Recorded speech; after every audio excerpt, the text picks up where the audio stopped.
한 가지 장면을 떠올려 보시겠어요? 퇴근 시간이 다 되었습니다. 가방에 손이 갈 때쯤 옆자리 동료가 다가옵니다. 이거 나 좀 도와줄 수 있어? 속으로는 이렇게 외칩니다. 아, 나도 오늘 진짜 힘들었는데 이번엔 진짜 못해. 그런데 입에서 나오는 말은 정해져 있죠. 그래. 내가 할게. 부탁을 들어주고 나서 기분이 좋으신가요?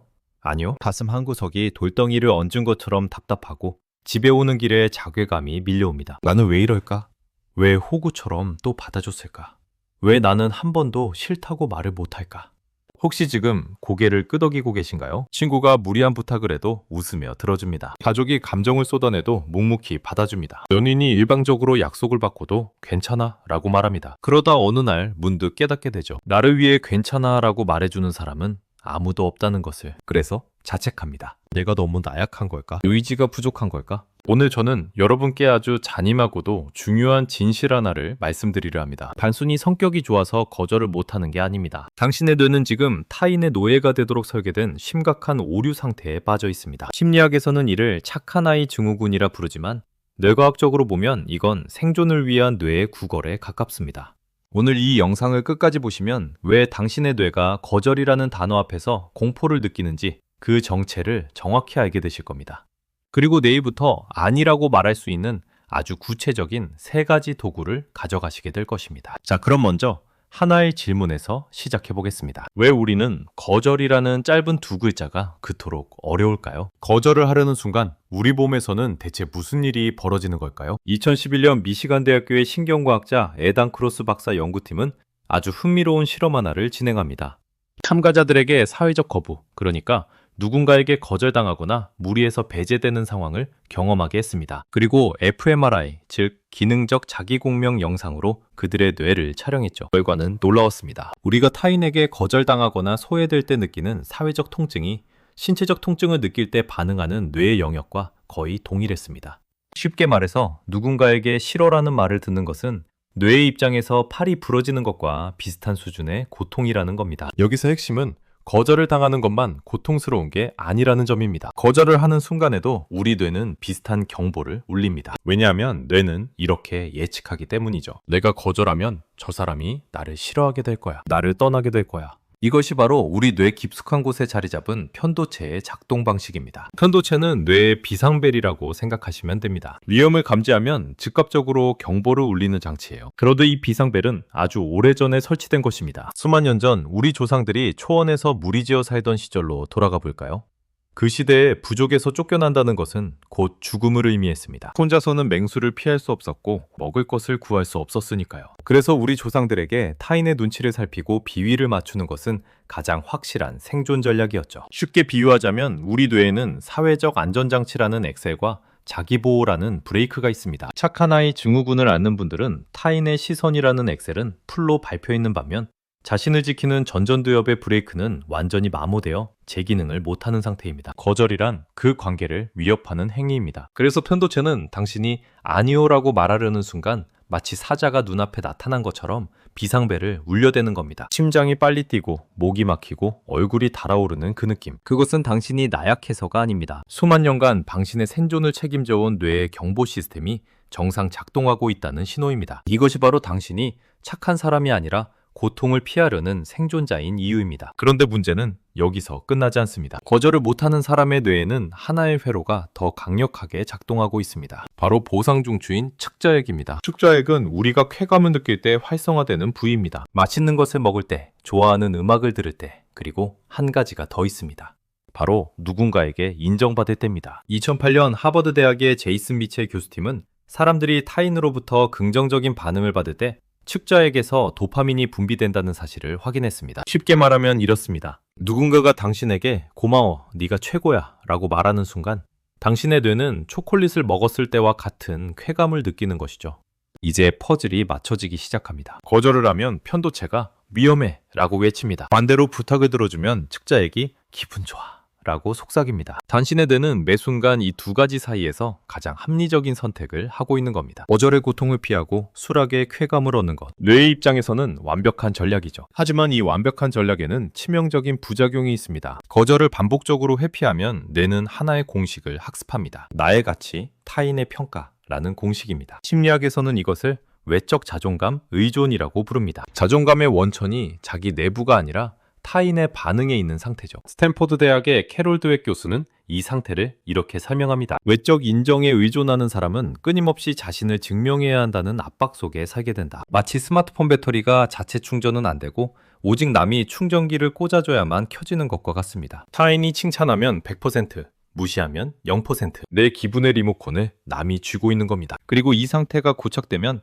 하나의 증후군으로 발전합니다. 바로 오늘의 주제, 착한 아이 증후군입니다. 착한 아이 증후군의 뿌리는 대부분 어린 시절에 형성됩니다. 아이가 부모에게 싫어라고 말했을 때 그런 말하는 거 아니야, 착한 아이는 그러지 않아 라는 반응을 반복적으로 받으면 아이의 뇌는 하나의 생존 공식을 새기게 됩니다. 거절, 사랑의 상실이라는 공식을요. 영국의 발달심리학자 존 볼비는 이를 불안정 애착이라고 정의했습니다. 안전한 유대관계를 경험하지 못한 아이는 성인이 되어서도 관계가 끊어질까봐 끊임없이 상대에게 맞추게 됩니다. 이것이 신경회로 수준에서 고착되면 성인이 되어서도 거절 앞에서 자동으로 얼어붙는 반응이 나타나는 것이죠. 대신 타인의 기분을 예측하는데 모든 에너지를 쏟아붓습니다. 상사 기분이 안 좋아 보이는데 지금 가서 이걸 말하면 싫어하겠지? 친구가 서운해할 것 같은데 그냥 내가 손해보고 말지. 이렇게 24시간 내내 남의 눈치를 보는 데는 만성적인 코르티솔, 스트레스 호르몬 폭탄을 맞게 됩니다. 결과는 명확합니다. 감정 조절 능력이 사라지고 창의성은 고갈되며 결국 번아웃과 우울증이 찾아옵니다. 당신의 뇌는 이제 당신의 것이 아니라 당신 주변 모든 사람의 욕망을 처리하는 쓰레기통이 되어버린 겁니다. 정리해보겠습니다. 당신이 거절을 못하는 이유는 세 겹의 구조로 되어 있습니다. 첫째, 편도체의 생존 경보. 둘째, 측자에게 인정 중독. 셋째, 어린 시절 형성된 불안정 애착의 신경회로. 이 세 가지가 동시에 작동하면 의지력으로는 절대 이길 수 없습니다. 마치 한 사람이 세 명의 레슬러와 동시에 싸우는 것과 같으니까요. 그래서 마음을 독하게 먹어 라는 조언은 아무 소용이 없었던 겁니다. 이건 마음먹기의 문제가 아니라 뇌 회로의 문제이기 때문입니다. 자, 여기까지 들으시면 이런 생각이 드실 수 있습니다. 그러면 나는 평생 이대로인 건가? 내가 이렇게 설계되어 있다면 어쩔 수 없는 거 아닌가? 여기서 뇌과학이 우리에게 주는 가장 희망적인 사실 하나를 말씀드려야 합니다. 신경가소성이라는 개념입니다. 신경가소성이란 우리 뇌의 신경회로가 경험에 따라 물리적으로 변할 수 있다는 뜻입니다. 쉽게 말해 지금까지 수만 번 반복되어 고속도로처럼 넓어진 무조건 수락의 길 옆에 건강한 거절이라는 새로운 길을 낼 수 있다는 겁니다. 처음에는 풀이 무성한 좁은 오솔길이겠지만 반복적으로 걸으면 그 길도 점점 넓어집니다. 그것이 뇌의 물리적 변화입니다. 마음먹기가 아닙니다. 뇌세포 사이의 연결, 시냅스가 실제로 재배선되는 과정입니다. 그리고 여기서 관점을 한번 완전히 뒤집어 보겠습니다. 착한 아이 증후군이 있는 당신. 사실 당신은 한 가지 아주 강력한 능력을 가진 사람입니다. 생각해 보세요.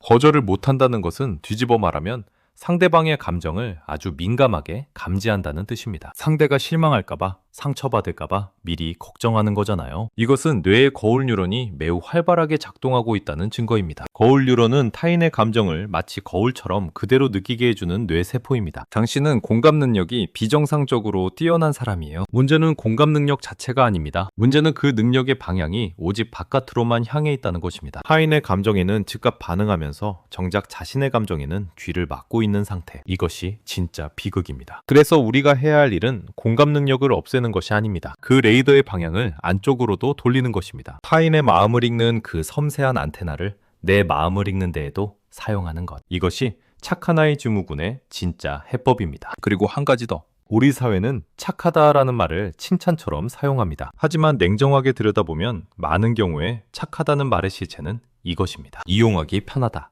잔인한 말처럼 들리시죠? 하지만 이것을 직시해야 합니다. 사회심리학에서는 이를 문간에 발들여 놓기 효과, 풋 인 더 도어 테크닉이라고 부릅니다. 작은 부탁을 들어주면 상대는 더 큰 부탁을 하게 되고 당신은 이미 한번 예라고 했기 때문에 다음 예를 거부하기가 더 어려워집니다. 이 사이클이 반복되면 관계는 수평이 아니라 수직이 됩니다. 당신은 관계 속에서 점점 아래로 내려가게 되는 것이죠. 잠시 냉정해져 볼까요? 당신은 정말 착한 사람인가요? 심리학자들은 말합니다. 진정한 친절은 선택할 수 있을 때 의미가 있다고요. 거절할 능력이 없어서 어쩔 수 없이 하는 승낙은 친절이 아니라 굴복입니다. 여기서 아주 중요한 프레임 하나를 말씀드리겠습니다. 거절은 관계를 파괴하는 것이 아닙니다. 거절은 관계를 대등하게 만드는 유일한 도구입니다. 여러분, 모두에게 좋은 사람이 되려고 노력하지 마세요. 그건 불가능할 뿐더러 당신을 죽이는 길입니다. 당신이 아니오라고 말했을 때 당신을 떠날 사람이라면 어차피 당신을 이용하기 위해 곁에 있었던 사람입니다. 반대로 진짜 당신을 아끼는 사람은 당신의 거절을 존중할 줄 압니다. 거절은 사람을 잃는 행위가 아니라 진짜 내 사람을 걸러내는 필터입니다. 그러니 자책하지 마세요. 지금 이 영상을 보고 계시다는 것 자체가 당신의 전전두엽이 깨어나기 시작했다는 증거입니다. 전전두엽은 뇌의 이성적 사령탑이죠. 편도체가 아무리 비상벨을 울려도 전전두엽이 잠깐 이건 진짜 위험이 아니야 라고 브레이크를 걸 수 있습니다. 지금까지 편도체의 경보에 끌려다녔다면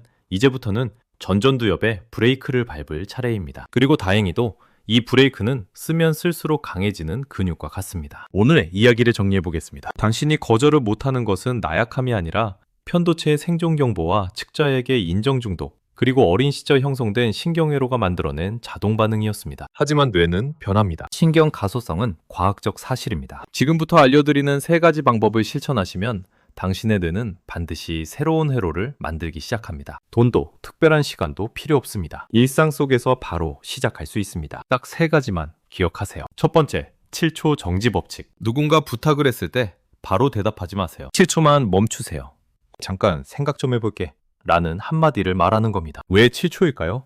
신경과학 연구에 따르면 편도체의 즉각적인 감정 반응이 전전두엽에 도달하여 이성적 판단이 가능해지기까지 대략 6에서 7초가 걸립니다. 즉 7초는 뇌의 브레이크가 작동하는 데 필요한 최소 시간입니다. 이 7초 동안 자신에게 딱 하나만 물어보세요. 이것이 정말 내가 원하는 일인가? 아니면 거절이 두려운 것인가? 이 질문 하나가 자동 반응의 회로를 끊는 스위치가 됩니다. 처음에는 어색할 겁니다. 잠깐만 이라고 말하는 것조차 심장이 뛸 수 있습니다. 괜찮습니다.